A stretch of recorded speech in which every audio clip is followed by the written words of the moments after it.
And hi everyone, and welcome to this new game of the No I Am No Wrong Word tournament for Ocarina of Time speedrun, the tournament made by Valiant Link. This is first round of loser bracket, which will be opposing Chris7, the Spanish, to Kayla, which I will call her Kayla. It's PrincessBirdo. So today there will be probably a big difference of supposed level because Kayla's PB is a 135 and Chris PB is a 118.59. So the race should be starting right now. And I see Kayla going. Okay, so both have started. Chris is going to be playing on Nintendo 64, so he's going to be collecting sticks and nuts at the start. And I am pretty sure Kayla is playing on Virtual Console, so both route will be a little bit different, and I'll try to show the difference. They should be syncing up once Chris is done doing Shadow, and so they'll be doing the exact same thing as soon as they head to the Spirit Temple.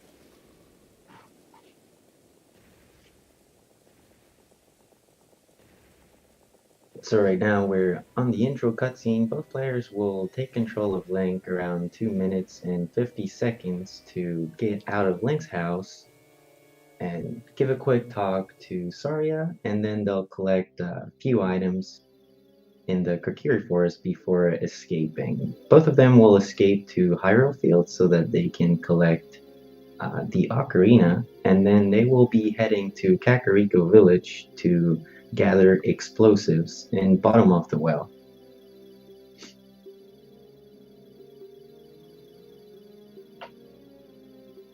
So Kayla on VC is going to be collecting sword and shield in order to escape, whereas Chris is going to be collecting, I think Chris goes for 1 stick and 5 nuts. So the amount of rupees that they need to be collecting is a little different. Kayla is going to want to have 40 to buy the shield, and Chris well, it depends if he gets 2 sticks. So a stick is 10 rupee and 5 nuts is 15 rupees. So it could be that he gets 25 or 35.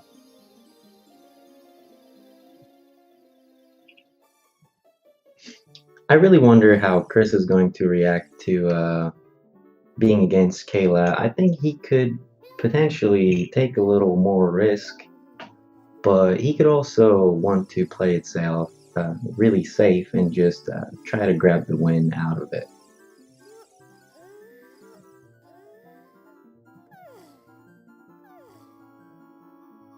Okay, both players are in Link's house for a last talk with Navi, and then they'll be able to take control.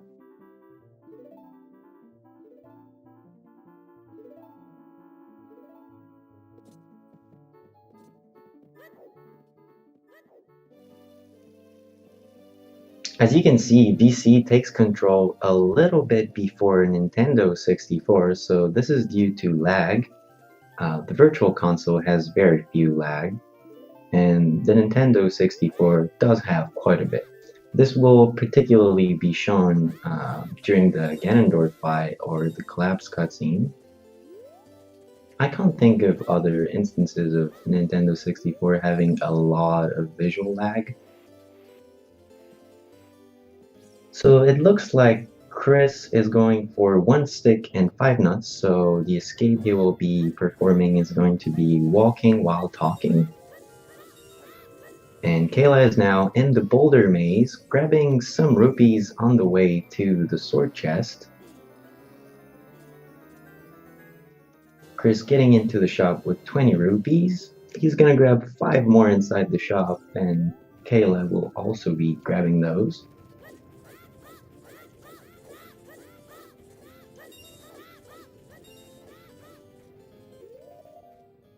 Okay, Kayla getting the boulder cycle for the sword, everything going good.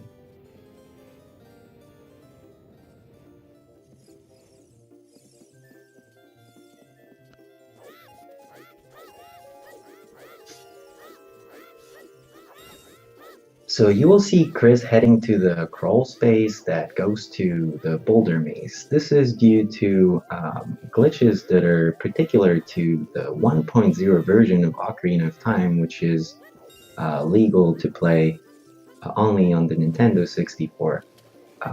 Mostly it is crawl space glitches. Oh, Kayla almost, oh, she could have gone for the last one and still got the 5 rupees, but she's going for a backup, losing a tiny bit of time. Okay, so what Chris just did is he locked the camera onto the sign after the crawl space, and therefore the camera is not watching the guard, and so the guard is unloaded, and he is able to just pass through him.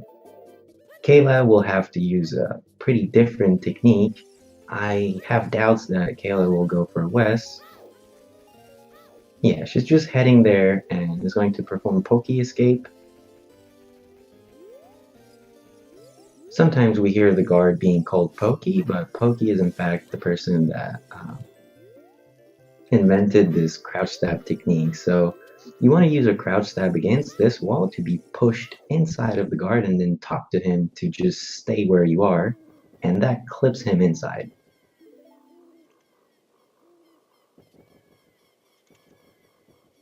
It's PrincessBirdo if you want her Twitch name.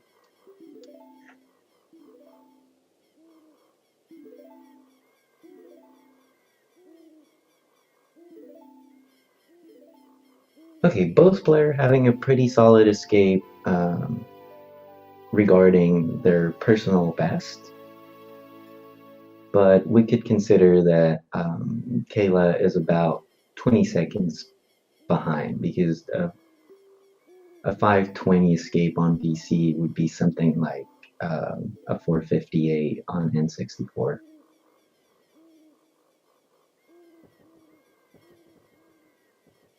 So a little talk to the owl after getting into Hyrule Field, and we're going to see Chris heading for Kakariko Village. I wonder if he's going to go for the owl skip. I would guess he will not.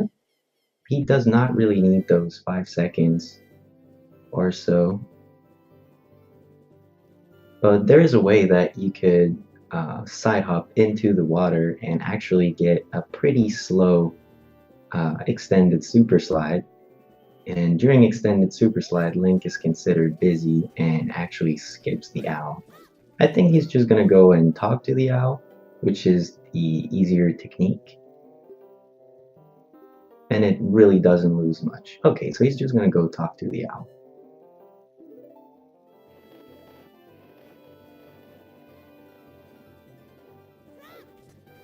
Whereas Kayla has a sword, so Chris couldn't go for the West because he would have broken his stick and he will need it later on in bottom of the well. But Kayla has a sword and you can jump slash into walls without breaking the sword, obviously. So I'm pretty sure we're going to see Kayla attempting the West, which would skip the alt text. So Chris is not grabbing a Kuko. He could go for Kuko dive. Okay, Kayla grabbing the West. A little too much angle. Oh, that was kind of a slow West, but okay. And Chris is now waiting for Navi to talk to him so that he can dive to bottom of the well. During the jump slash, well, after the jump slash, Link actually goes backward, and this is when you talk to Navi, and actually he's going to be falling while talking to Navi. Now you see him in bottom of the well using another crawl space glitch and the absolutely wonderful Smash Max setup for Blank A, and gets it real fine. Blank A allows you to do this side hop after clipping, because otherwise you would be in the air, and Link can't side hop in the air without having Blank A. Oh, we see Chris getting blocked in this little corner for the swim. So at some point in the swim, he wants to be swimming down right because there's a little corner. Okay, he just clipped into it, so that's fine. And he now is able to use the Bombchu chest. Kayla having a little bit of problem getting past the Skulltula, So there's a chance it's gonna be really tight to actually get the bubble. Okay, we see the bubble passing by. Sadly, this is about 20 seconds.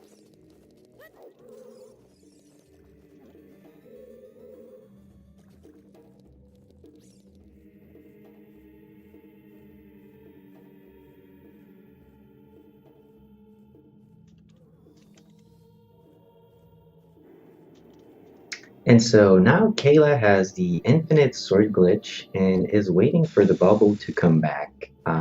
And she's going to be backflipping onto it so that she can shield damage in the air, and that's going to make her hover exactly like this.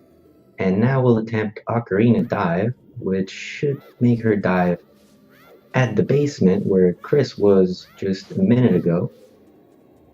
It is normal that Virtual Console is slower at this point. N64 has a little bit of an advantage due to those crawl space glitches. Swim looks to be going fine and gets the little clip while Chris is just entering the market. I'm a bit afraid about day-night cycle for Kayla because the West was pretty slow and was quite grindy on the wall, and you do not want to be watching the chains go up. You want to be turned around so that the chain actually don't load up, or I'm not sure I should be saying it like that, but if you watch the chain, they actually go up. If you don't watch them, they still kind of stay and you can get up. So this is a way to actually get inside of the market even if night is already set. Okay, so we just saw Chris setting up his health to 1 heart before heading to the courtyard. As it's night, Chris is going to be able to pass the guard, but he's not going for it. He's going to go for the seam wall, which is usually used if it's daytime. Okay, it looks like Kayla had enough time to actually not watch the chains go up.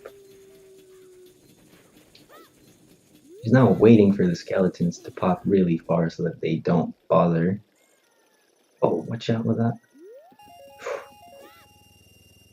Okay. Now, Chris is about to perform the damage boost. And he's going to go for a buffer, which is safe, and gets it. It's a really bad one to miss because this also sets your damage. That's the reason why he was putting himself at 1 heart, because then the damage boost does half a heart, and half a heart is the health you want to be able to skip the Zelda Lullaby without wasting more than 1 chew. So Kayla is about to follow the same path and damage on the Golden Skulltula after bonking the tree. The Golden Skulltula is a very convenient way to damage because it deals 1 whole heart of damage. It is not so easy to find enemies dealing that much at this stage of the game. So as I was saying, there's possibility when it's night to actually go to the side of the guard because their field of view during nighttime is very restricted. If it was during daytime, it would not be possible. Or maybe with a megaback. But it would waste a chew, and this category is very much about keeping your chews up. Chris got a late frame for damage boost. I don't really know the frames for damage boost when the camera is not facing the ledge that they're heading to. There is a possibility to do a little bit of a different damage boost. I think Kayla is going for it. Yeah, and it's using the shield. So on the first frames that lane goes up, you can press shield and then on the next frame press B to jump slash with the sword. Okay, so she now has to press shield and get the next frame, which is a bit scary. So that's why She's going really safe with the buffer. You don't want to miss that 1 frame buffer. Okay, she gets it, and now is in there. Chris' child section is going pretty well. He's now 16 seconds ahead of his personal best. So it's going to be really hard for Kayla to keep up with that. Ooh, Kayla gets grabbed. The guard did a really fast right-left. But luckily, if you get caught by the guard, the game thinks that you actually completed, you actually woke up Talon and put the boxes in place. So when you get caught, the boxes are there, and you don't need to damage boost again. So it's just a loss of time. There will be no loss of bomb chew. I'm going to be focusing on if the players actually waste bomb chews or not, because without item manipulation... Oh, Kayla gets caught a second time. And pretty far into the guards. That's gonna cost quite a bit of time.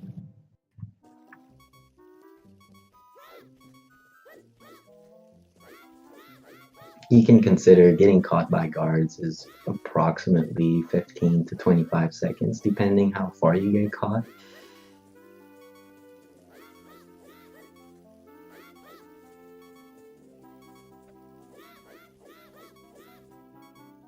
Okay, it looks like it's going much better, and the last guard cycle looks pretty friendly.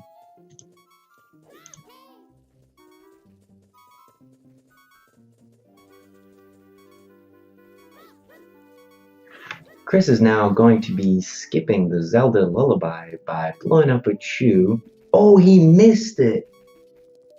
He missed it. He went to the right too late, so the bomb chew actually killed Link without getting into the cutscene. This is a tricky situation for Chris because he now needs to choose if he wants to waste a bomb chew and damage buffer, so that's what he is doing right now. So he's going to be trying to set his health down to half a heart with only one chew. So by pulling out a cutscene item, you are able to reproduce the damage over and over. I think up to 4 hearts of damage. This is going to be an opportunity for Kayla to catch up. What is this? Is Zelda easier to target? Oh my god. Turn to the other side and turn around, Chris.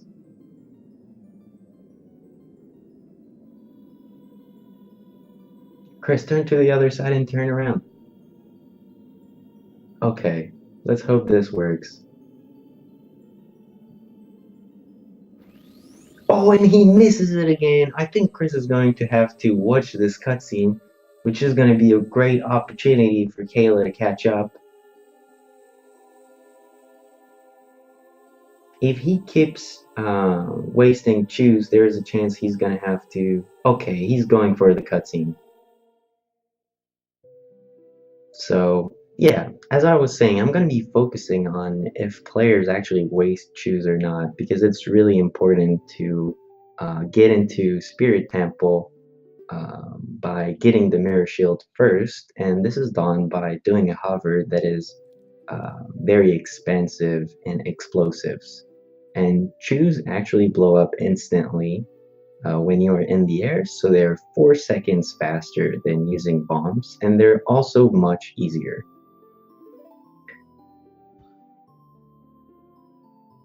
Getting the hover to get into Spirit Temple is considered to be either 2 or 3 minutes faster than getting inside of Spirit.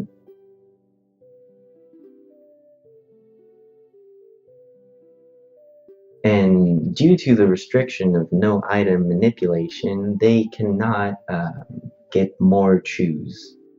In other categories where item manipulation is allowed, you can have a bottle on B and catch a Poe on your C right button, and this will grant you 29 chews. It's a very common way to gather a lot of explosive pretty early in the run, but it is not allowed in this category. Since Kayla has a shield, she's going to be performing a different Zelda lullaby skip. And she gets it. Oh my, is Kayla ahead of Chris? I think they just synced back up.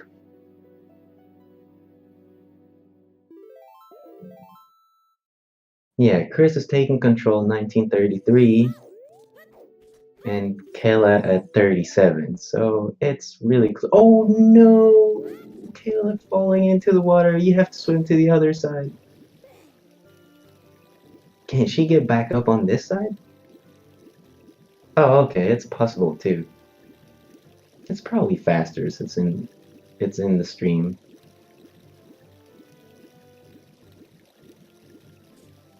Chris just has been grabbing the Hylian shield from the bazaar, so that was the whole reason of the rupee routing. So he got 3 red rupees on top of the drawbridge and then got 1 from a crate, so that gets him 80 rupees and that's the price of the Hylian shield.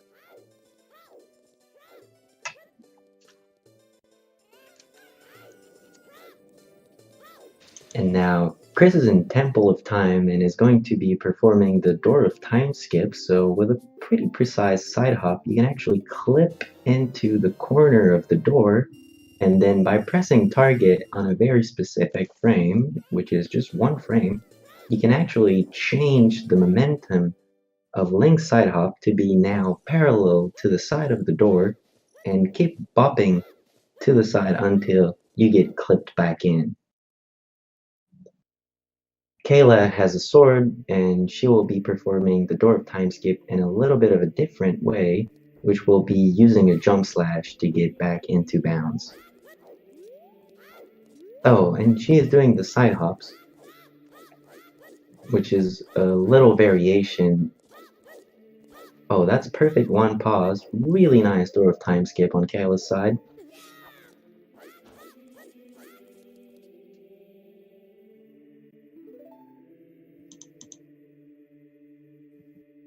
Oh, sorry, I was a little bit behind on Kayla. I will be refreshing from time to time.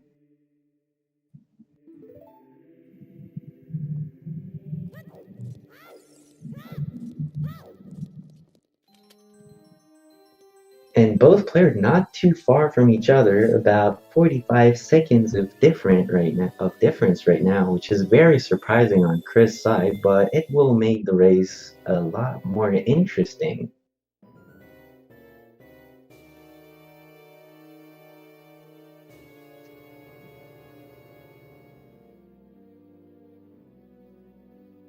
You can see on Chris' string the wonderful Triforce on Rauru's forehead, and if you missed it, you will be able to see it on Kayla's.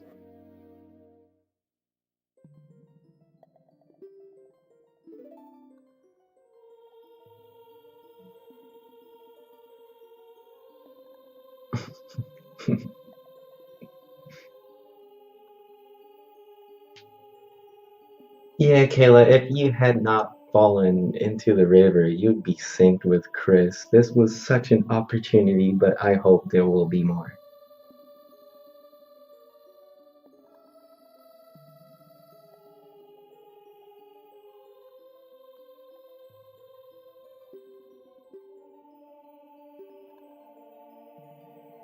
So the start of this run is pretty intense in cutscene density, especially up to Adult Link taking control, but luckily it's gonna be much more gameplay heavy in the adult section.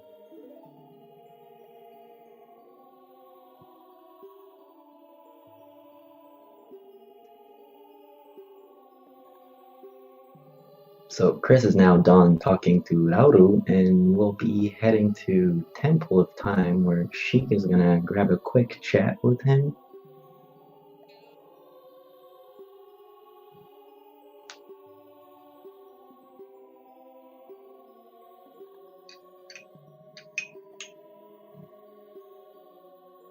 I usually mute to drink coffee, but since I'm alone, you will hear me drink coffee. I'm really sorry.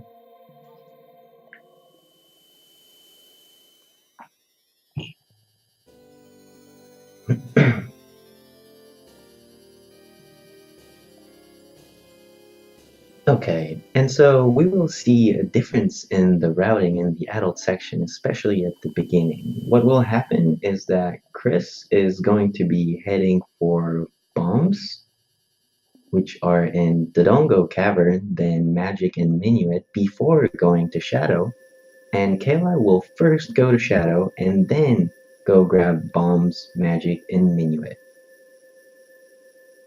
After that, both of them will go to Spirit Temple and the route will be the same.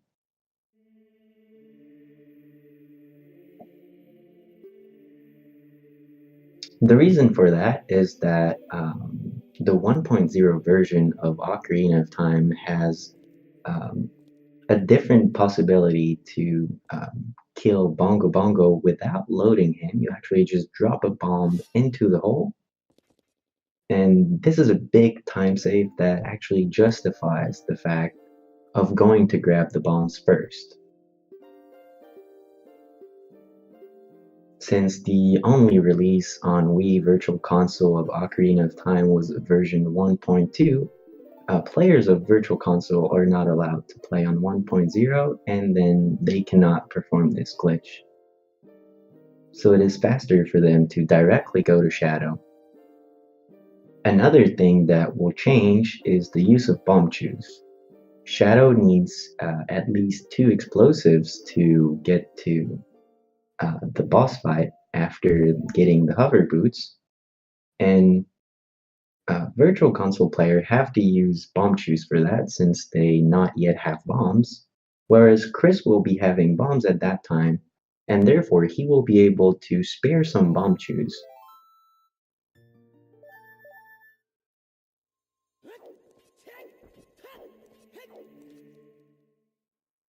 So we see Chris now heading to the Dongo's cavern. There is a possibility to actually pass on those stairs, but it is kind of technical. It's pretty easy to miss with some pressure, and it also not saves much. It's something like 7 or 8 seconds, and as I said before, sparing a chew can save you 4 seconds on Spirit Hover, so that would be an overall time save of about 3 to 4 seconds. So we can understand that on a race, it is very reasonable to not take this risk.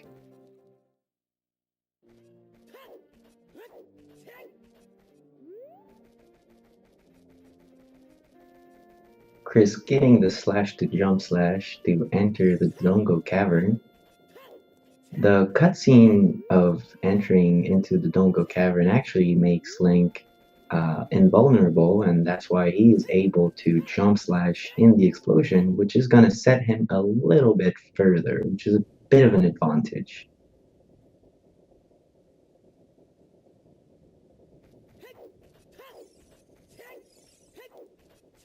Kayla is now pulling the grave to go to the Dompe race. You can bet on a Dompe race time. I will be betting on 53.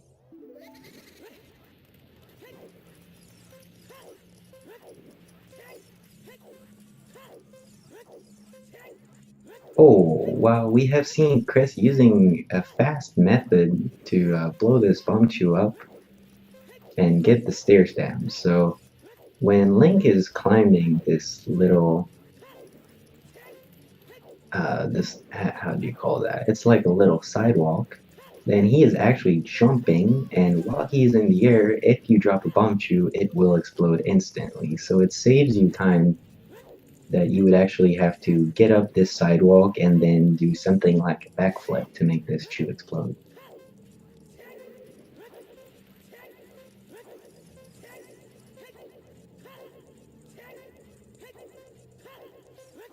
And I was right, it's a 53 on KLS, so the purpose of doing this Dampe race is to get the hookshot. The hookshot will be used to get into Shadow Temple early, since Shadow Temple is...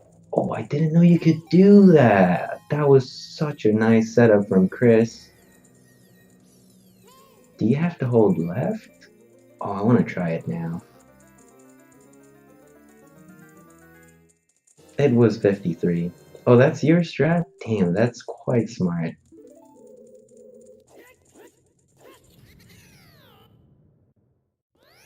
And we now see Chris heading out of the Dodongo cavern.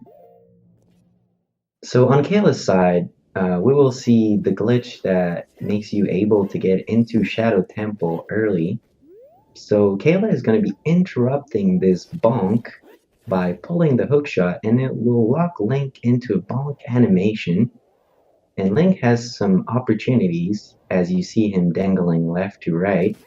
He will have some frames to actually be able to do something, and then we'll be back into the bonk stage. So what you want to do is on the third one, you want to be pulling the hookshot and trying to use it. You will actually hookshot the planks that are in front of you, and it will launch you in the air for just a little bit, but it will be interrupted by getting back into the bonk state, and that will throw Link in the air really high up. It's a 2 frame window. Oh, really nice, Kayla, finally getting it on third try. Now, as the seam is pretty steep and Link should be sliding off of it, Kayla is using the infinite sword glitch wheel, which makes Link actually not able to fall too easily from platforms or slopes. This way you can get really close to the entrance of Shadow Temple, and here with the side hop that she's going to do, she will be jumping over the load trigger of this room. And for this reason, you don't need to use Dinspire because the door is not loaded and you can just step into Shadow Temple. Meanwhile, Chris is grabbing magic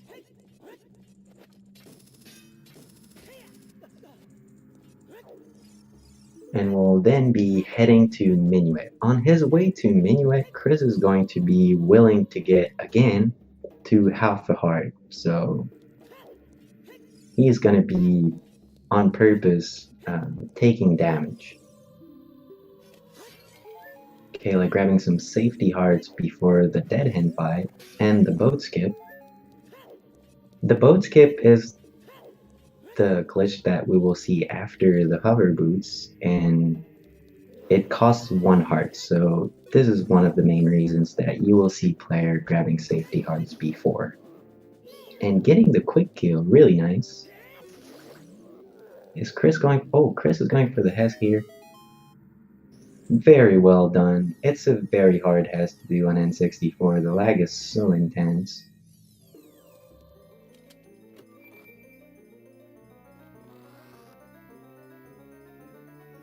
You hold up left and switch to left mid jump. This is godlike. So on Kayla's side, we're going to see boat skip. So she first needs to get a mega backflip from a chew. Was that 3 ESS? I think Kayla might have messed up the setup, but I'm not sure. And then this mega backflip is supposed to clip you into the corner of this room. Okay, it just worked. Sorry about the wrong information. And now Kayla is in a room that is not loaded, and this room is the room where there is the door that leads you to the boss. So she now just slashed twice on this door, and she does not have the key, so she's gonna have to perform a boss key skip.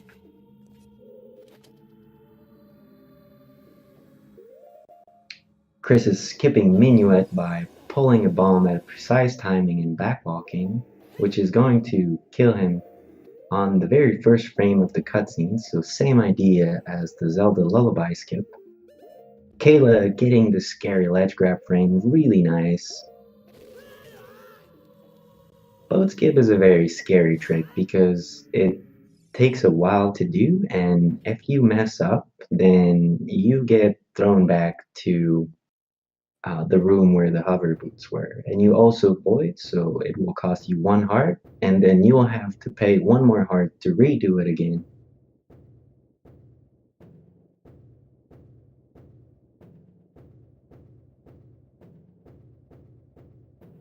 Yes, they're taking different routes. So Kayla, after getting to Adult, just went straight into getting the hookshot and Shadow Temple, and Chris was grabbing bombs, magic, and minuet before heading to what Kayla has done. And after Shadow Temple, we will see Kayla going for bombs, magic, and minuet. So they just, yeah, how do you say they switch up those two tasks?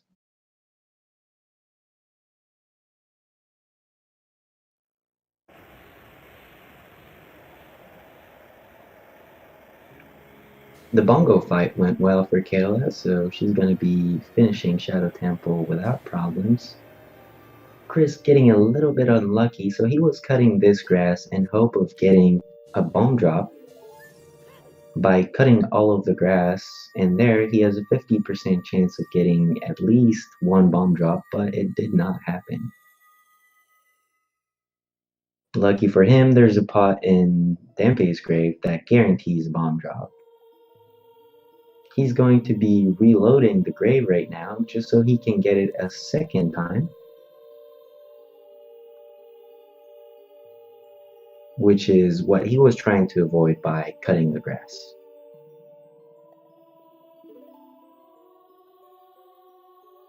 I think it costs about 6 to 10 seconds, something like that, so nothing too bad. I'm going to be betting on a 50 for Chris Race. And I cheat a little bit because I bet after he took a flame. Taking a flame loses you about 2 seconds, depending if it throws you back or forward. And bonking on a wall costs you about 1 second.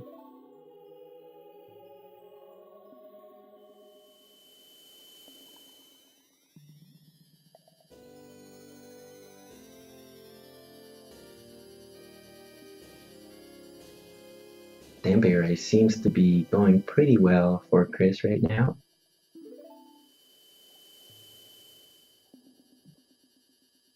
And he gets a 49, really nice.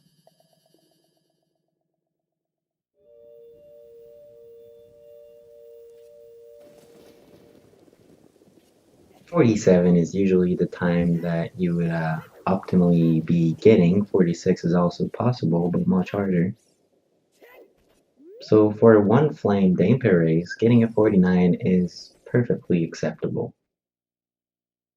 We now see Kayla heading to the Dongo Cavern, which Chris has been doing earlier because of the N64 routing.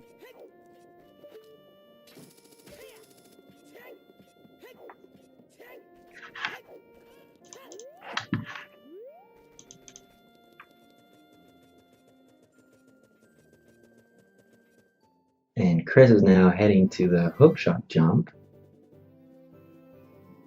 So once again, getting into this bonk state that frees him for a couple frames every now and then. And on the third one, you can actually get the hook shot and it gets interrupted, which launches Link in the air. Grabbing the ISG on the Poe, sorry. You just saw Chris aligning here because this particular segment of the scene is particularly finicky and can get you blocked.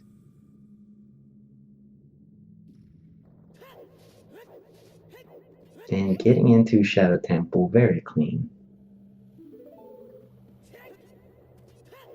Kayla is in the Dongo Cavern. You want to be hurrying up in the start of the Dongo Cavern because of those platforms going up and down. There's a cycle that you can manage to get, and so you won't have to wait. It looks like it's going to be happening just fine for her right now. Yes, it just went swimmingly. Chris is entering the Dead Hand fight, which is the mini boss that will be giving you the Hover Boots chest. After damaging Dead Hands twice, oh, he gets the damage here. Dead Hand is supposedly going back into the ground, but there's actually a little frame window that he is still vulnerable. And with the double hit of the jump slash, the tip of the jump slash actually hits twice, you can get it in one cycle. Kayla going to the right side, which is fairly, well, it's not that unoptimal, but left side is the exact same and you don't need to cross.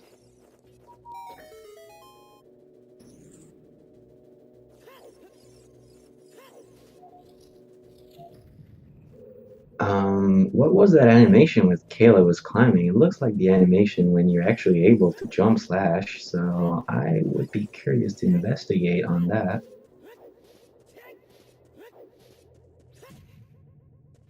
Oh, is she going for the jump without setup? Oh, okay, setting it up now. Okay, perfect. Chris doing the, oh my god, he just slashed, is that normal? He's doing the boss key skip with the bomb. It looks pretty good, so on the next frame it's going to be big red and it will be the ledge grab frame if everything was correct.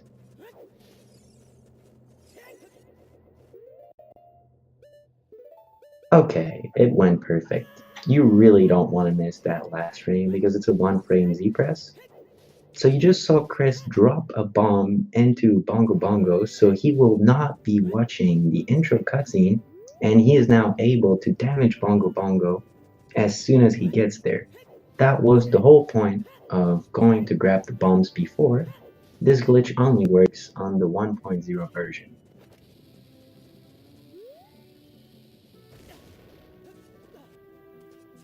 Oh, Kayla being really close. Oh, still makes the jump. And heading to magic, do we have a movement trick here? No, going for a backwalk, it seems safer. And congratulations, Scala, on your golds on the bomb split.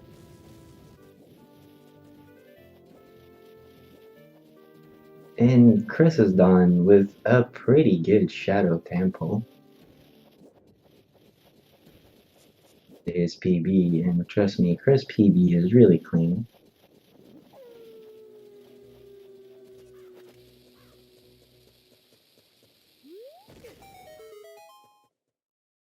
And we see Kayla entering the fairy fountain where you can grab magic. So to activate the fairy, you have to play the Zelda Lullaby. So that was the reason that both runners went to actually see Zelda in the courtyard.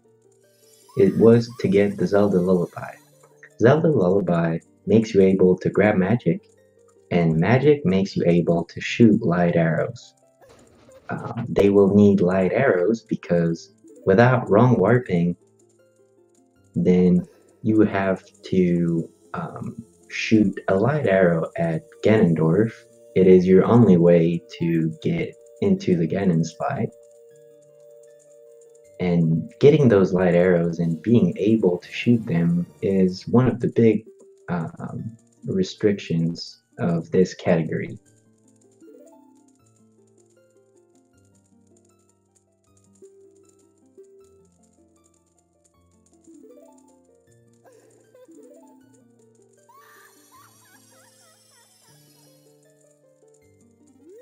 Chris is now out of the Shadow Temple. He will be doing a save and quit so that he gets back to Temple of Time, and he will now be heading to the Spirit Temple.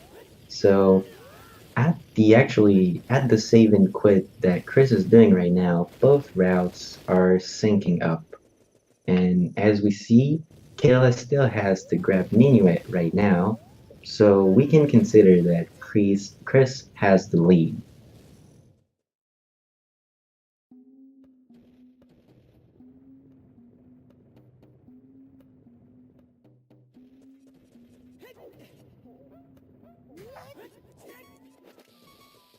And he probably has a pretty solid lead, something like a minute 30, if not 2 minutes. As a reminder, Chris is considered is announced winner on this race because his PB is a 1:18:59 when Kayla's PB is a 1:35:23.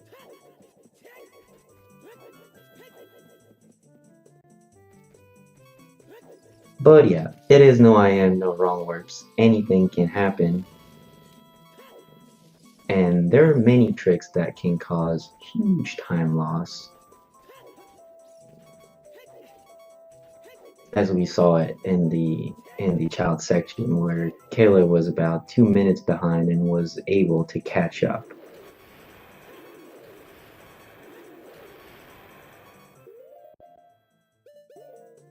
Kayla getting proper position and pulling out the bomb to get the minuet skip.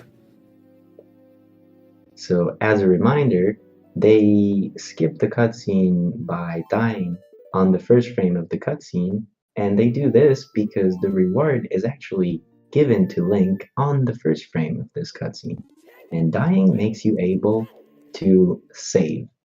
Oh, we see Chris getting past Gerudo. Oh my god, he dropped ESS but still made it. That was really scary.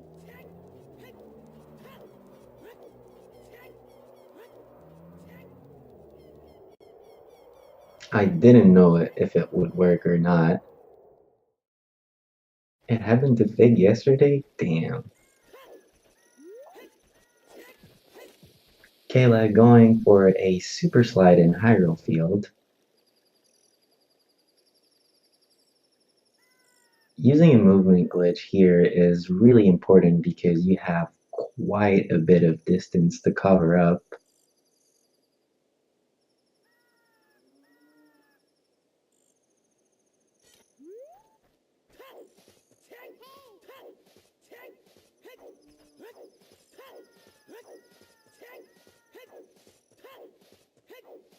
Chris is now going to skip the Gerudo gate by rolling, doing a side hop, and jump slashing onto the seam. Oh, he looks a bit far. Ooh, the angle of the retarget for the side hop was a little bit early, which gave him an angle that made him go away from where he wanted to go with the jump slash, so he will be trying it again. Thankfully, this is not wasting any explosives, so it does not impact too much beside time. Okay, he gets it really nicely now. And he's going to be able to get back into bounds because most walls are one-sided collisions, which means you can't get out, but you can get in. Kayla using a super slide, so Kayla catching up a bit of time on this part. And Chris going for the scary wasteland S. Oh, and he drops it at the middle of the first half, but it's not too bad. You mostly want to get past quicksand at least, and then he'll perfectly know how to do the rest.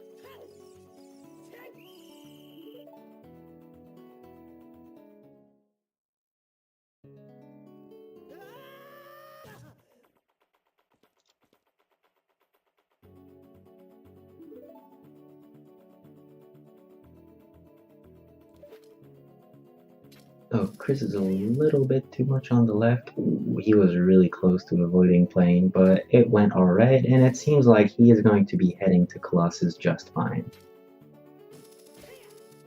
He has 12 bombs and a lot of bomb shoes, so his explosive count is actually good for doing the Spirit Hover.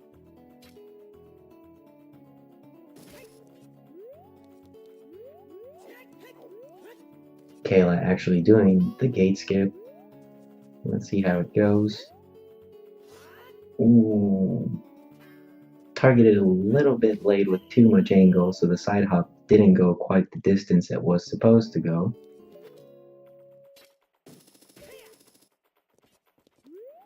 Chris being a little bit unlucky and getting a down roll for his super slide, which made it fail. So Chris now has to grab ISG to be able to go for the hovers.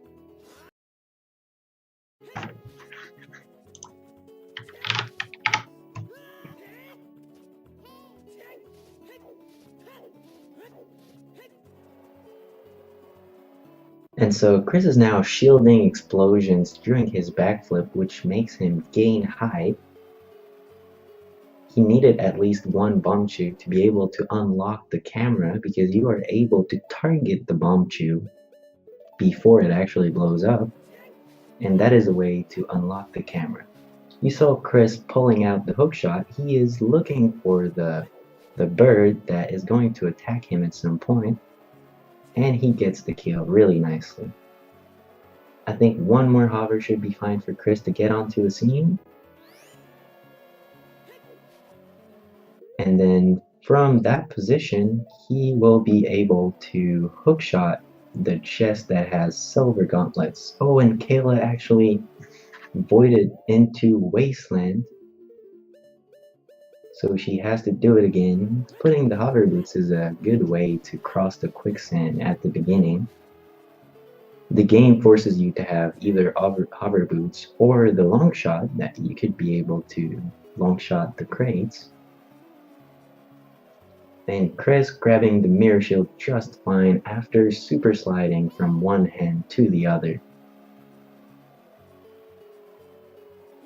Yeah, he was very much on the left. You have to watch out because while the chest is falling, if Link is under the chest falling, then you get crushed and you get sent back to the very beginning of the Colossus area, which denies the whole interest of doing the Spirit Hover.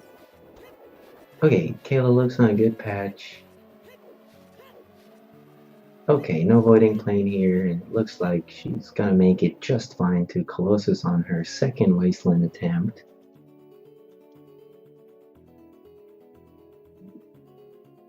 Now let's see if Chris got lucky on the Armos. The Armos, did he actually farm any of them or did he not get any bomb? Those Armos that Chris is now defeating have a 50% chance each of dropping bombs.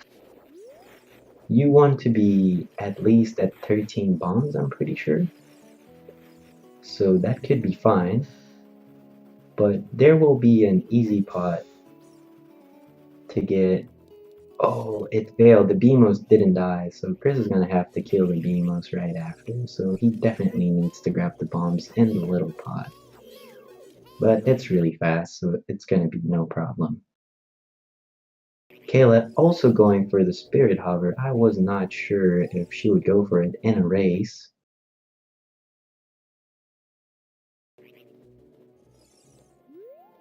Grabs ISG and now is trying to get the attention of the Gwei.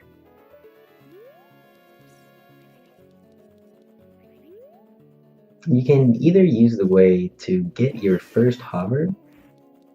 Oh, that was a little bit too low.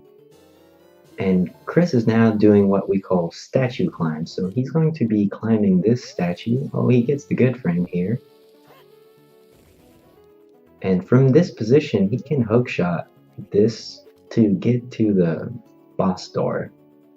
Now he's going to be hovering on 2 bombs. And he can cancel this hover and actually drop down at the end. So this will give him velocity downward, and the bomb in front is used to push him horizontally. So those two combined give him a diagonal speed that makes him able to clip through the door. Okay, a little bit late on this one. And a little bit late on this one too, but it should be just fine. Unlocking the camera. Chris is now at the Naboru fight. It's a pretty scary fight because one hit of the Naboru knuckle would kill Link instantly. So you really want to not get hit. There is a way to skip the little cutscene that is at the end, and I think Chris is going for it. Yeah, he is.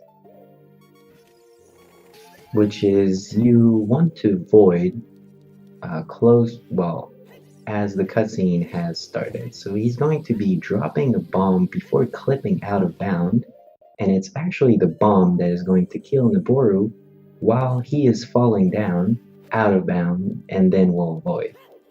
That saves about 20 seconds.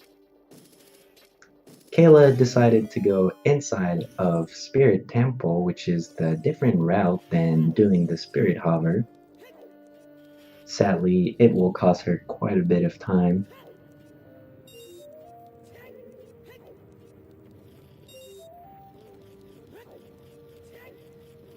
And Chris is now starting the boss fight from the Spirit Temple, which is going to be against Twin Rova. So two witches, and he's going to have to use the Mirror Shield to reflect the fire hits or the ice hits to the other witch.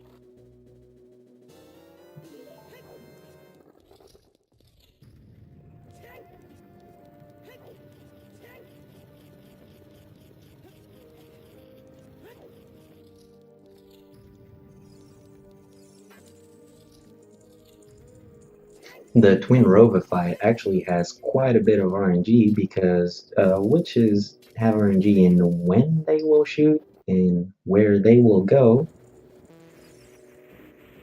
So we'll see if he gets lucky.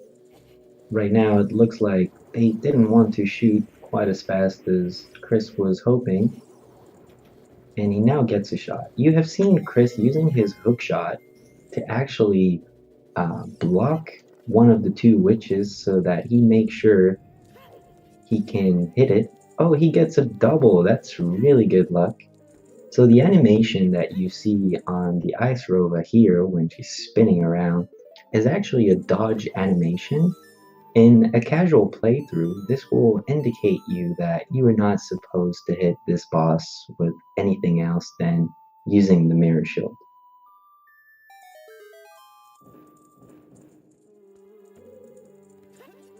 Kayla is playing the Zelda Lullaby to pop open a chest.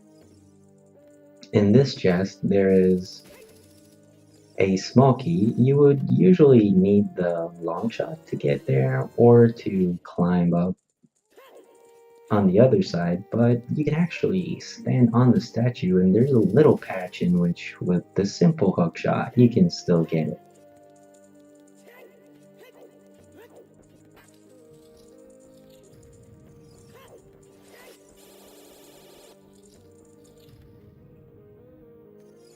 Chris is now on the second phase of Twin Rova, and he is now using this dodge animation to speed up the movement of Twin Rova so that she starts moving sooner.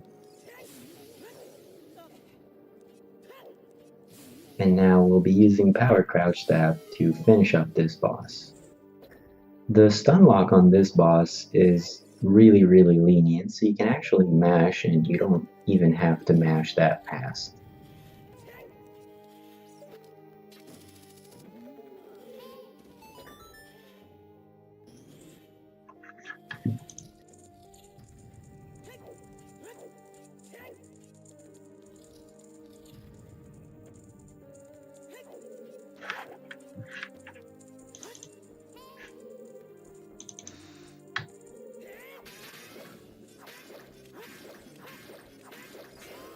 Kayla deciding to take the fight before grabbing the Mirror Shield, you have the possibility to climb on the throne and go grab the Mirror Shield first because dying to this knuckle would send you back to the beginning of the temple, but it's a bit slower because you have to defeat this knuckle anyway right after. And Kayla grabbing the Mirror Shield. So it seems like both runners have about 8 minutes difference right now, which is considerable. But it is no I am wrong warp, so anything can happen. And I know Chris is not going to go very safe. That's not how he plays, so there still is much unknown factor in this race. I think Kayla is going to be showing to dupe a pot, so a pot that has a bomb drop, as long as you don't grab this bomb drop, you can actually reload the pot and it will give you another. He can do that up to 3 times. I think if you try to do it 4 times, then the first bomb drop will disappear.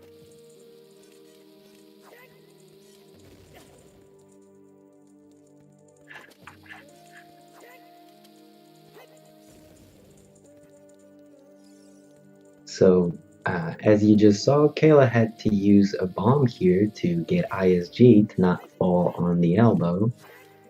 Because when you play the Zelda Lullaby to get the chest that has the small key, then you can't read the sign anymore. Kayla getting a good frame for one jump slash. And she'll have to do hookshot extension, I'm pretty sure here. Oh, she probably doesn't like it, so went for another attack, which is a little more precise. And it's now time to hover on 2 bombs. Oh, that was too early? Ouch. So that's quite a trick that you don't want to miss for the reason that you will be losing a lot of explosives to it. Kayla is on her last try of this trick. Kayla, if you hear me, just save before trying again.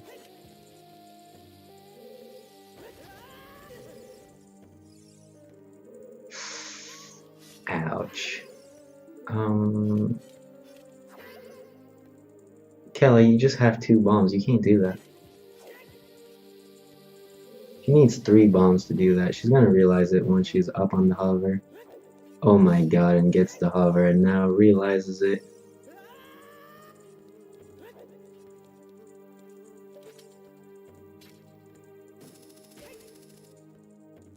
She could have dished out the bomb strat.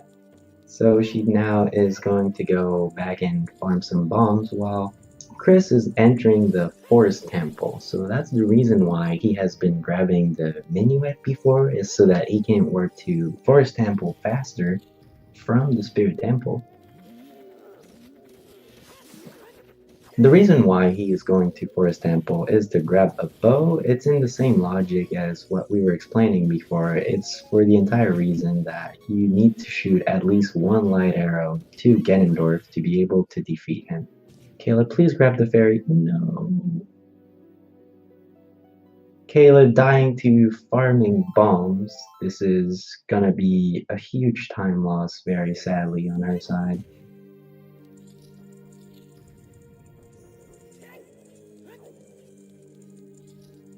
Oh, it's not that bad. I thought she was back to the start of Spirit Temple. Okay, never mind. It's just 15 seconds, not more.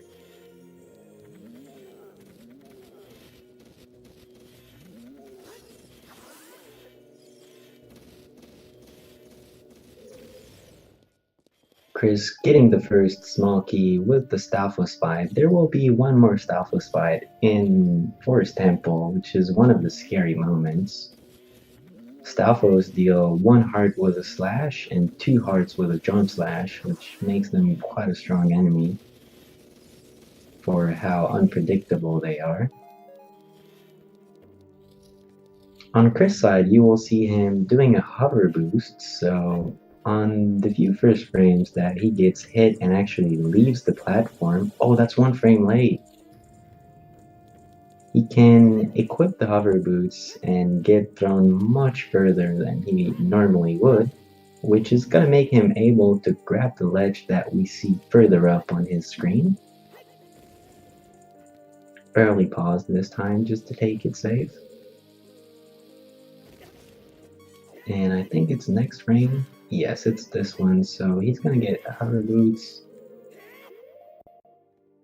And there we go. Now he's going to be in a room, and the normal puzzle will need him to have strength so that he can push blocks, but he does not have strength, and it's also slower to actually push the blocks, so he will be using ground jumps. Ground jumps can clip you onto those blocks if you do them in the corners, so he will have to do that 2 times. And then with some pretty precise rolls, he will go and grab a further ledge. Oh, and he misses the jump. This is very sad. This is going to cost him at least one more bomb, sadly. Chris losing a bit of patience. I can guess he didn't like missing that. He's going to go for using 2 more bombs.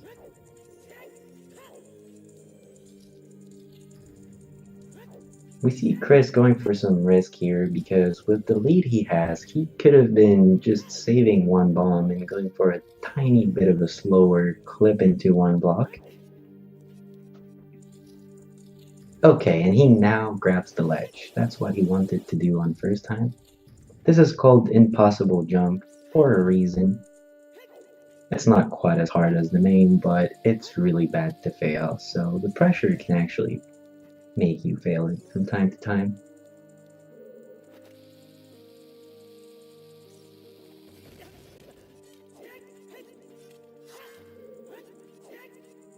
Kayla is now back on statue climb with much more bombs than before, which is also better for the rest of her run.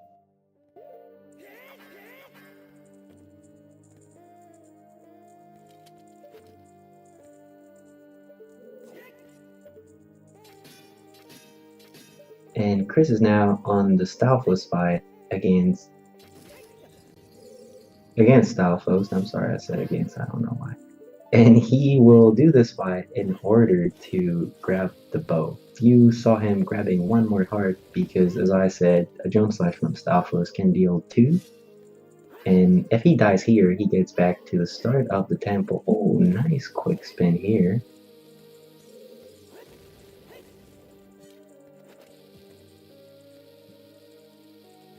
And grabbing some more nuts. Come on, Kayla, you got this.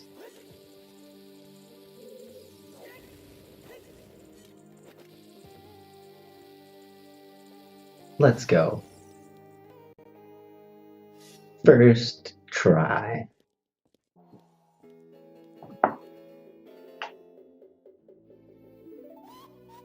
Okay, we see Chris doing a 2 save and quits here. Virtual Console actually plays Minuet, then saves and quit. But the reset on Nintendo 64 is much faster than it is on VC, mostly due to a text that announces you that you don't have the classic controller.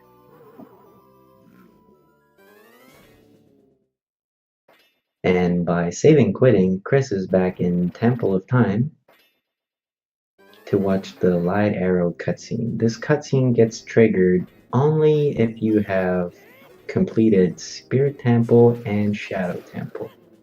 Kayla against the Noboru Knuckle. Kayla, please don't die.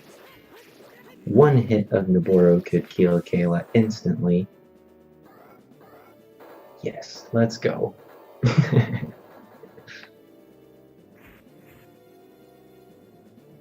So on Chris' side, he is catching the light arrows. This cutscene is supposed to pop up when you have finished all of the dungeons. You're not supposed to be able to get into Shadow Temple and Spirit Temple without getting the items that the other dungeons will provide you. But the game still only checks for Spirit and Shadow Temple to be completed in order to launch this cutscene and give you the light arrows. So this category is using this fact to not be all dungeons.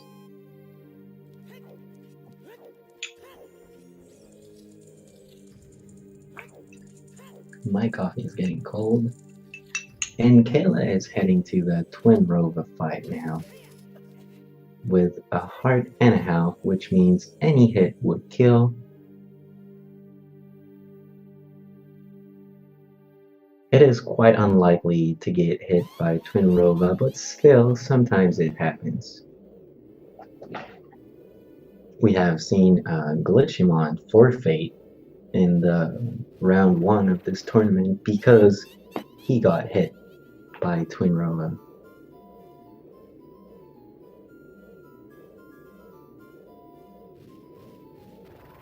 As you can see on Chris' side, the light arrow cutscene is quite a heavy one. If there was not the restriction of no item manipulation and no wrong warps, any routing would try to avoid this cutscene at any price.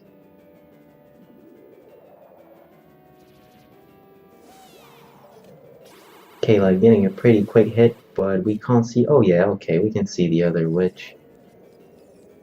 Getting pretty lucky on that one. Oh, both are outside. This should guarantee a double.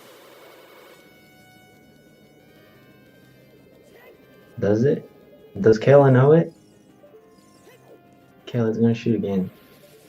Oh, it didn't.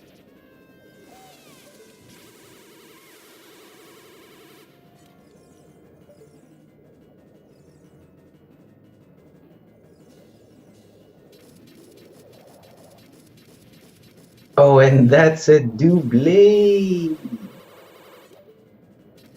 So as you saw, Twin Rova decided to shoot for a second time without getting some movement before. So that's what we call a double, and for some reason that I don't know, I was probably not there when it started, um, this double is pronounced in French.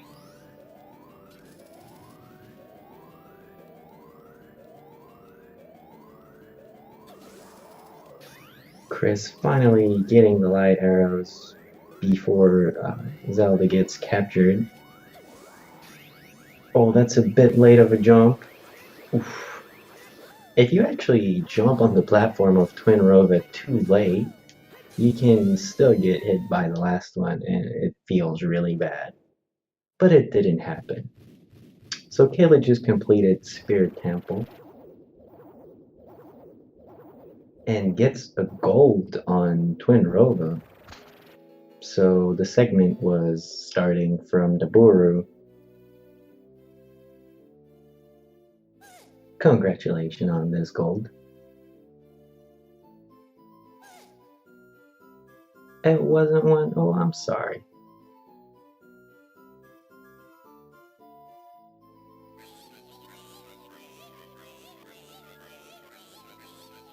You can now see Twin Rova debating who is older.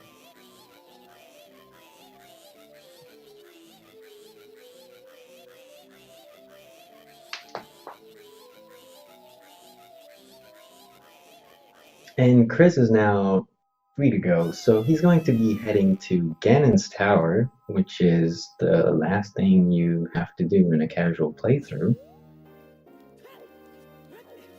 And he steps into one more cutscene.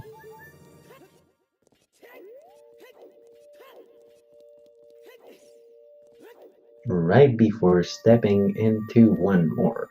So he's going to be opening up the Rainbow Road, which the sages that he has freed by completing all of the dungeons. I don't know what the game actually checks for that, but I wouldn't be surprised if it was just checking if you have the light arrows.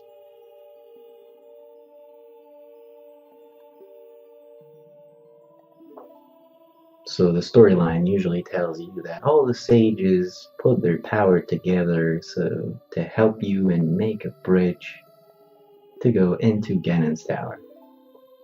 In Ganon's Tower, there are like puzzle replicas or like smaller versions of the dungeons that are in the game just as a reminder, and so you technically need to complete all of these smaller dungeons to be able to get in the inside, or rather in the middle of Ganon's Tower. But there's actually a place that you can hit a wall a little bit upper than something like a fence, and this whole panel will make you be loaded into the center of the tower. Chris on the fight for Los Alphos. Oh, that was really clutchy, almost getting interrupted here. Using a nut, really nice use of a nut. Very good. N64 can use nut. I mean, a virtual console technically can too, but the run does not require them to get nuts, and there's actually a little animation the first time you pick up an item, so it's actually faster for virtual console to never pick any nut up. Whereas N64 can pick up nuts from the very start because they needed some. They needed some in case they do walking while talking, and they also needed some to do blank K, which is the way they grab bomb shoes in the bottom of the well. Kayla going for the branch jump, really nice.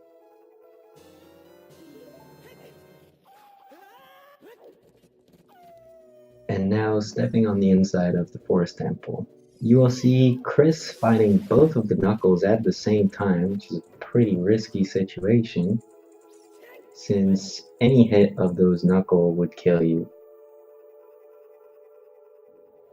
Okay, that was pretty scary since both were not synced.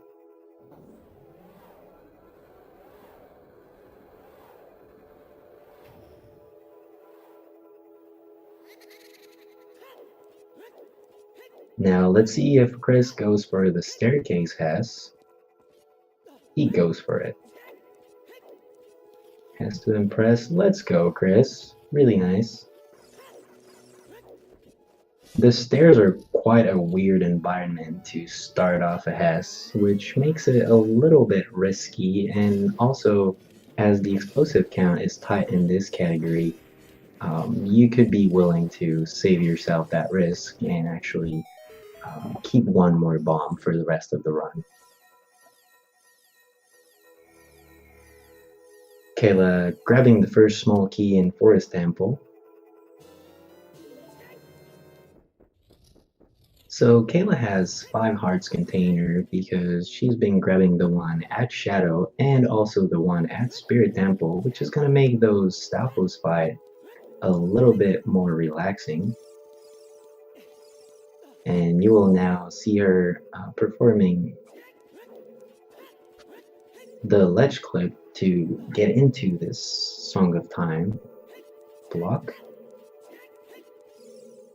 So on the first frame of the animation of Link grabbing, if you press Z, then Link will be targeting the wall that is in front of it. And since he's always grabbing with the left hand, then by definition Link will be grabbing, but will be inside of the block. So then, without using Song of Time, you can just pop open the door.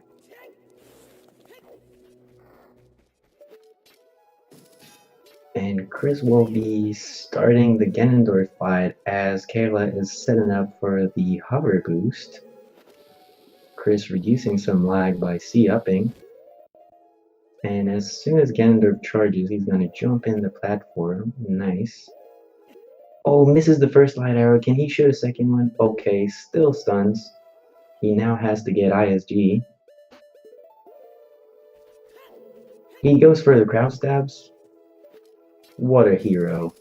Oh, and he gets it. Really nice, Chris. Let's go. Getting the stun lock on Ganondorf crowd stab is actually a really tight window, so it's a pretty scary thing to do in a race. Oh, and Kayla forgot to release targets, so Link was not able to grab the ledge even if the hover boost was perfectly timed. Kayla, you have to release target.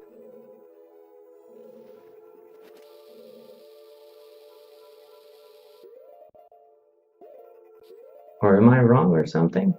No, you have to release target, right? Yeah. Okay, getting the good frame, this should work just fine. Perfect.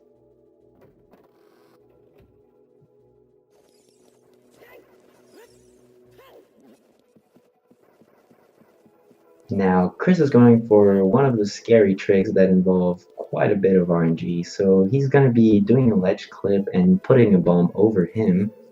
He needs to be touched by the bomb, And what is scary is that during the time that the bomb has to explode, there is the possibility that you actually get hit by a rock, which would throw you in another direction and not performing the void warp.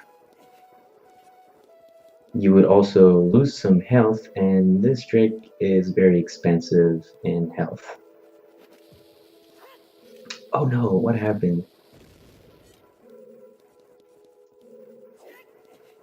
Oh, what was that? Okay, Chris just failed Void Warp once. I am pretty sure he can try again. Oh no, he can't. So his health was not enough to actually try this Void Warp again, so now he has to damage himself down until he actually dies and can try again with 3 hearts. You see Kayla side hopping to the side of the room, which is a way to skip the Navi attacks that is supposed to pop.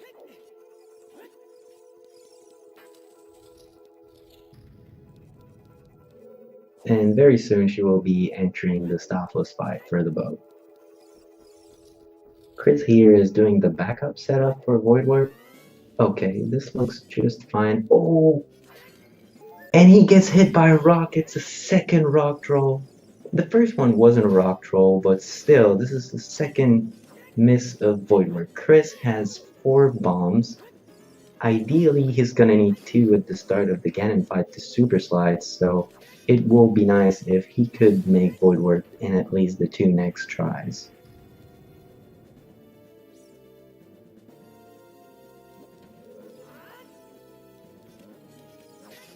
I really thought the bomb was gonna have time to explode before the rock was gonna hit. Oh, and Kella getting into a weird sandwich position. Staff was being pretty nice, not hitting. Come on, Chris, no rock troll. Okay, this looks just fine now.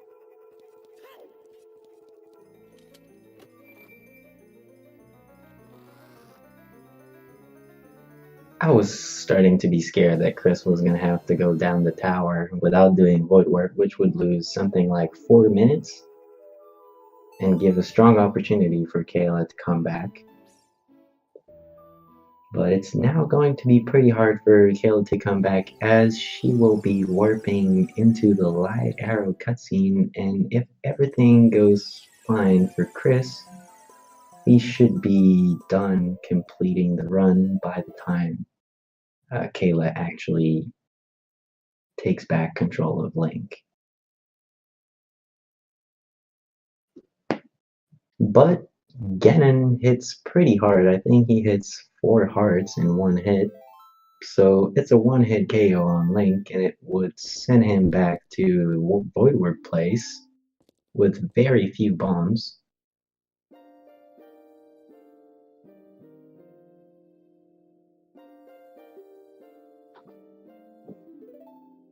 Oh, Kayla announcing. Oh, because of bomb count? Oh, okay, I see. Kayla announcing that she does not have enough bombs to do the trial skip by using explosive, so she will be heading into the spirit trial and then pushing a little Armo statue in order to be able to clip out of bound, and then the barrier will be unloaded and she'll be able to just run into the load. But this will be after the 4.5 minutes or maybe 5 or whatsoever time, very long time, for the light arrow cutscene.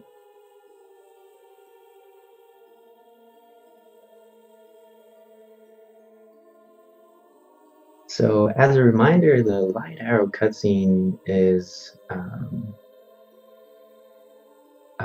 triggered by the fact that you have completed Spirit Temple and Shadow Temple. The developers probably thought that it was impossible to not complete the other dungeons because some puzzles of those depend on you getting stuff like Longshot or other objects that you get from other temples or dungeons.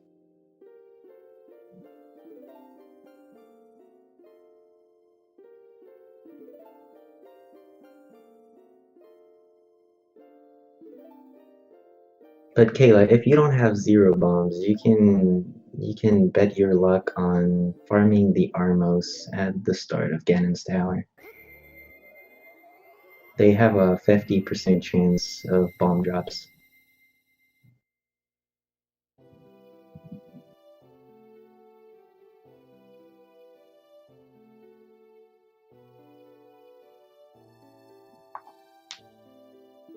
Yeah, or do what Valiant said. It will be much faster to do Void Warp than actually going down the tower.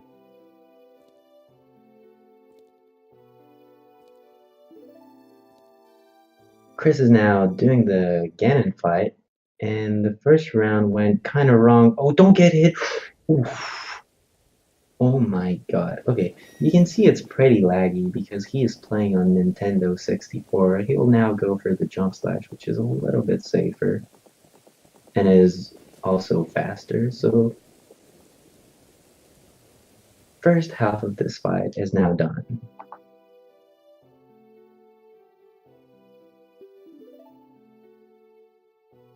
He now picks back up the Master Sword that he was able to keep by entering the cutscene with a super slide and holding shield.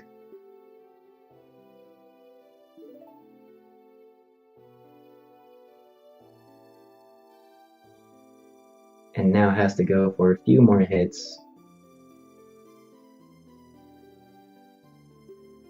Oh, that roll was weird, so I guess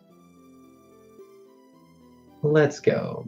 And it's GG for Chris in a couple seconds.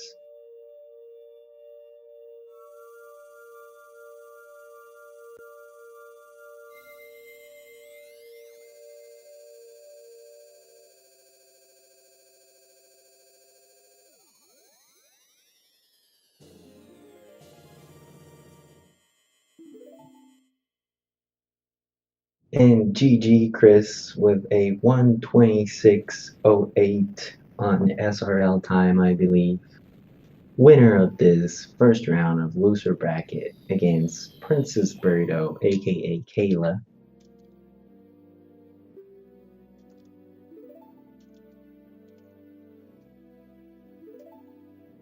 Chris, if you want to pop in voice with me, then we can do a little interview and you can help me commenting on the end of Kayla's run. If someone is on Chris chat, you can also let him know. I'm pretty sure he's not listening. He looks pretty happy, but his run was going up and down. He lost so much time on Zelda Lullaby. And Kayla is now taking back control and is going to be heading to Ganon's Tower. As we were discussing in chat, Kayla has 0 bombs, which is a pretty bad bomb count, let's be honest. So we were discussing what was the best option to grab some more bombs. And it has been decided that she will go into the water trial and go kill the freezers, which should have a 50% chance of dropping bombs.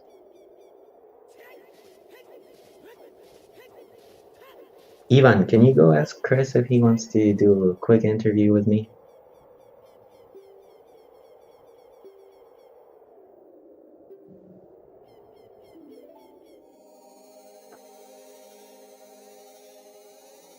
Just tell him to get into a voice channel on the Zelda Speedrun Discord, and then we'll move him with me. Thank you. The Rainbow Road is now open for Kayla. Oof, that was a scary angle to start running at.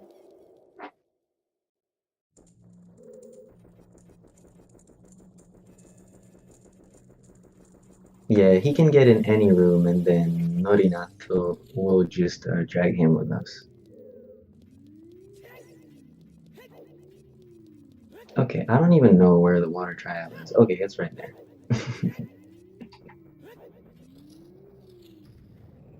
Let's see how the luck goes for the Freezards. Where do they pop from? Kayla, come on, just store a jump slash. Okay, it was kind of fast. They didn't drop any bomb? Okay, so reloading should give more chances.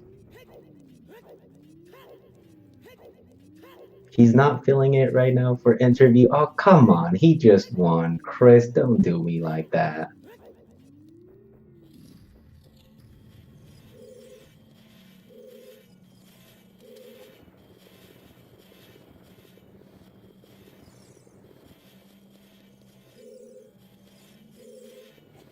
So Kayla is opting to not use any bomb on the rest of the run unless she gets any drop from anything else, but I don't think that's even possible.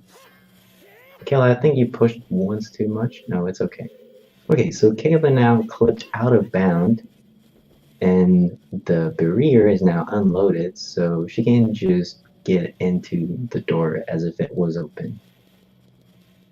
If she finds it. Okay. He's shy because he did bad. He won. It's fine. He's not supposed to be super sharp. He hasn't been running for the past month or so since he got a job. And I know him, so I'm not gonna be super harsh about it.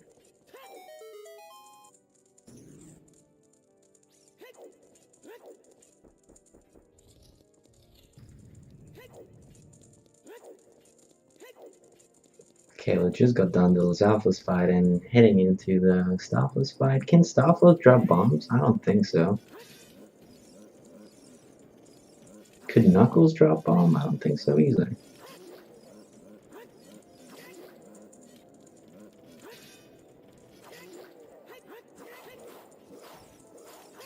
Oh, scary sandwich situation on the Stoffos here, but it went just fine.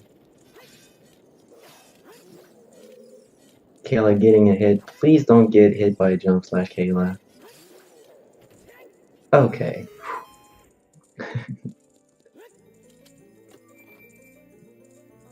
Oh, it's a flex drop. Okay. Since Kayla has 0 bombs, there's like what we call flex drop. So the game knows that you have very few bombs. So actually, some objects that would usually not drop bombs can drop bomb with a 1 chance over 16.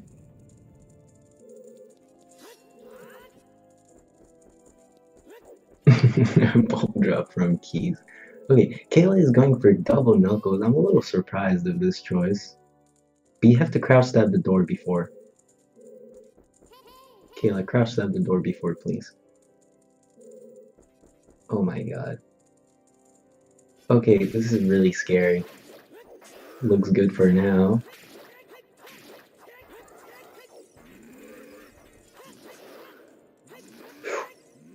Oh wow, a little bit out of sync. Okay, it just went fine, even if my heart almost stopped. I think it's 1 crouch stab and backflip, I'm not sure.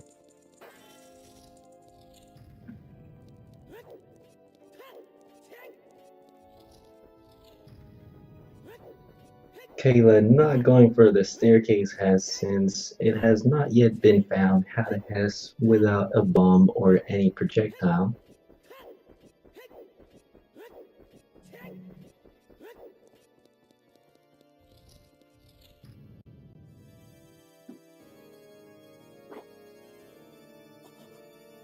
And now entering the intro cutscene of Ganondorf.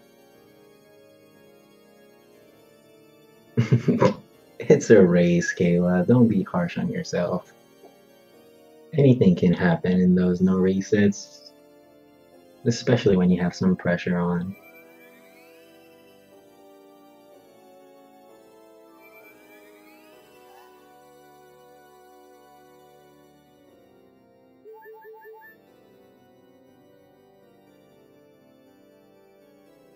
So the Ganondorf fight actually refills all of your heart containers at the start of the fight and also at the end of the fight. I don't exactly know how much Ganondorf deals damage. I think the lightning might be like 2 hearts. But you're not supposed to get hit there, so.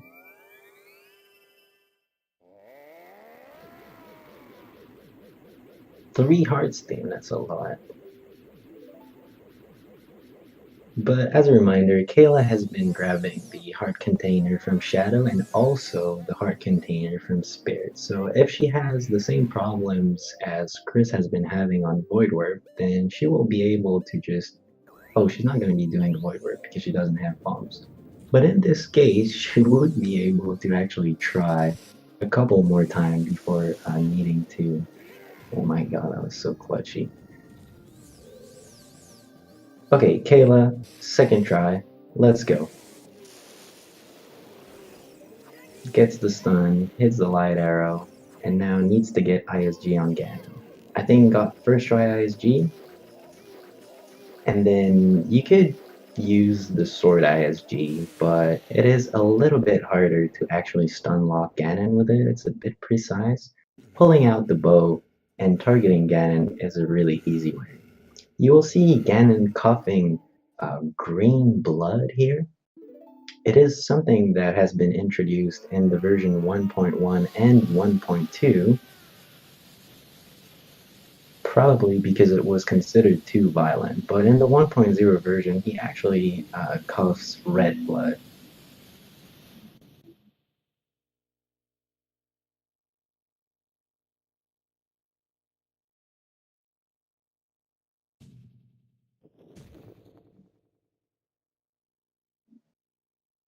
And now, since Kayla doesn't have a bomb to do Void Warp, she's going to have to go down the tower, which will make happen another Stalfos fight.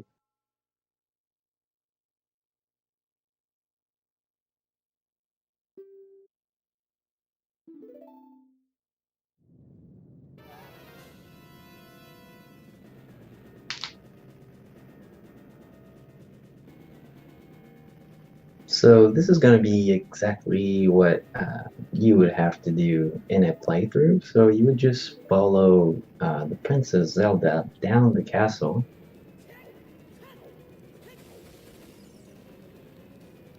Which is a pretty laggy area, but on VC it's not as bad as it is on Nintendo 64.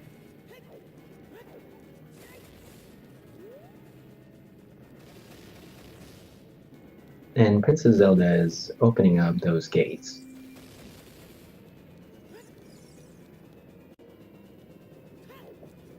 You saw this pink animation of like representing some magic that comes out of Zelda. If you would be to have a light arrow ready to shoot at this moment, the light arrow would actually get shot at this time, and the yellow uh, magic flow of the light arrow, I'm sorry for magic flow, would actually override this animation, and on Nintendo 64 this saves a ton of lag. Though I have heard that I think it was Dotso getting a VC crash because of that. So I have yet to see people doing it on VC.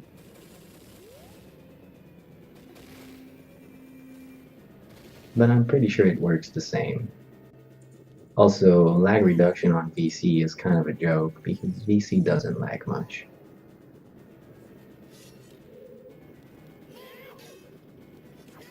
So the last Stalfos fight, 5 hearts.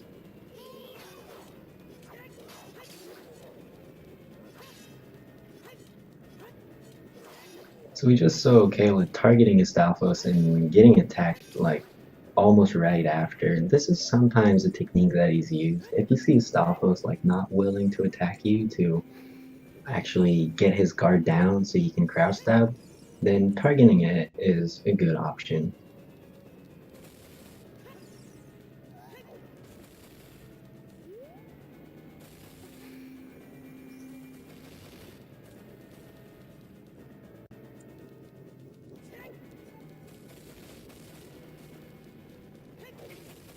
Few last rooms to run through.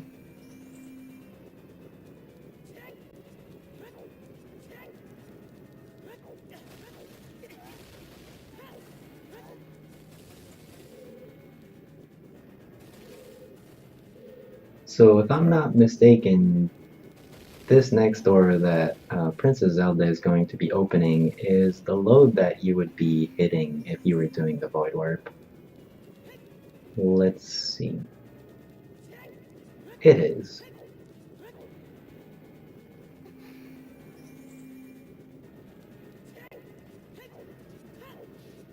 And this is the last corridor before having the collapse cutscene. For some reason, collapse cutscene has RNG in its length, even on Virtual Console. This is something that is very well known by any percent runners.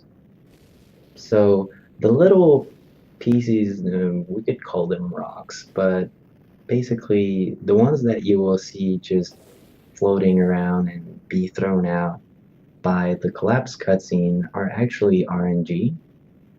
And if there is a lot of them, then the game will lag more, and this could cause up to a 3 or 4 seconds time loss. So on any percent, it is very significant. So those rocks that you see, the ones that were coming out of the tower collapsing.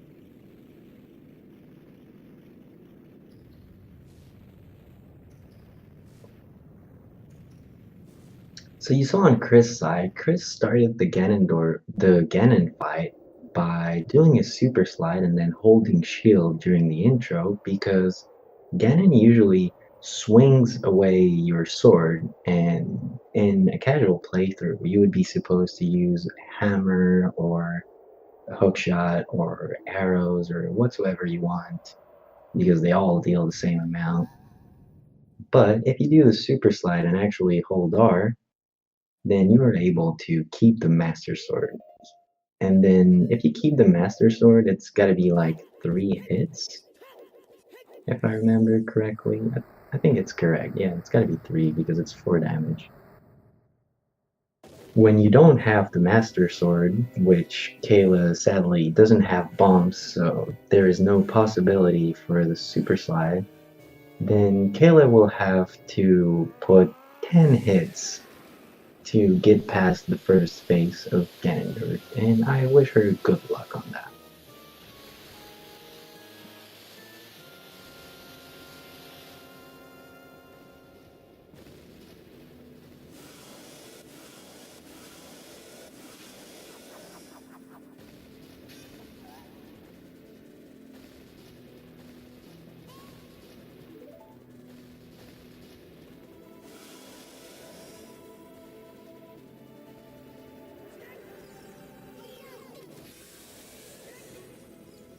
So as you see, Kayla is going to be using the hook shot, which is a really good choice.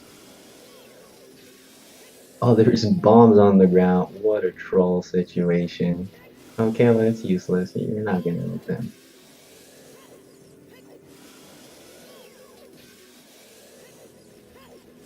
Oh, it was actually a good idea in case she dies from Ganon, but this is not going to happen.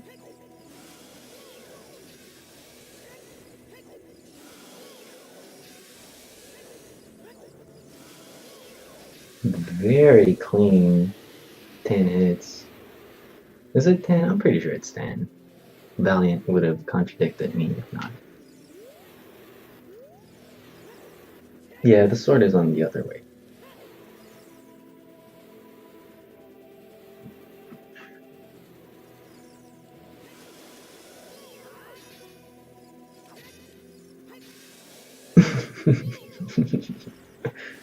Jump slash Kayla. Oh my god. The reason why the jump slash is actually easier is because if you have hit Ganon once, then on the next time you will try to go crouch stab, his tail is going to be wandering much upper than actually is if you had not hit him on the previous cycle. So right now it's pretty low, and then on this one it's going to be pretty high up. Okay, go save, Kayla. Few more hits. Wow. Oh my god, that was so clutch. Anyway, this is going to be GG for Kayla with a mid 144.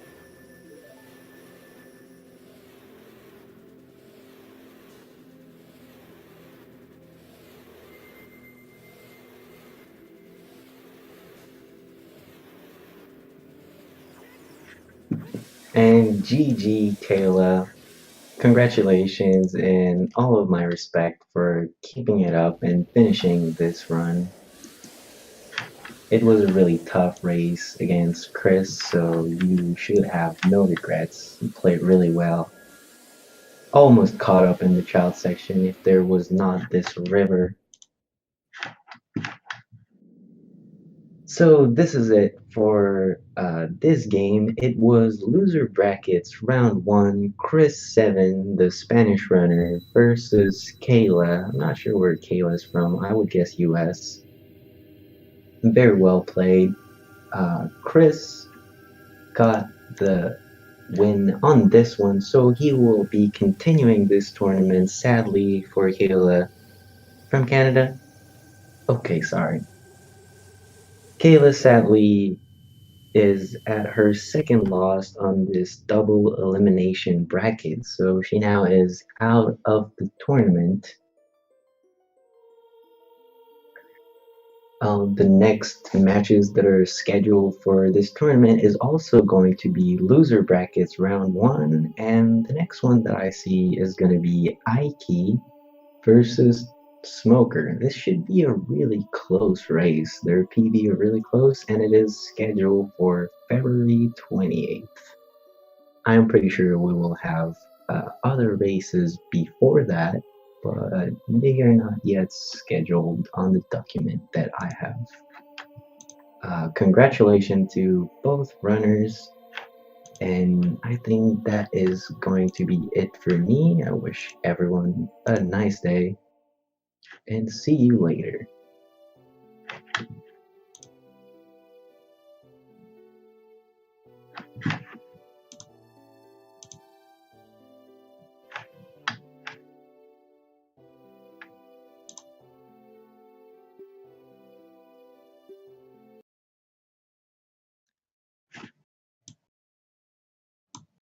Nato, are we still live?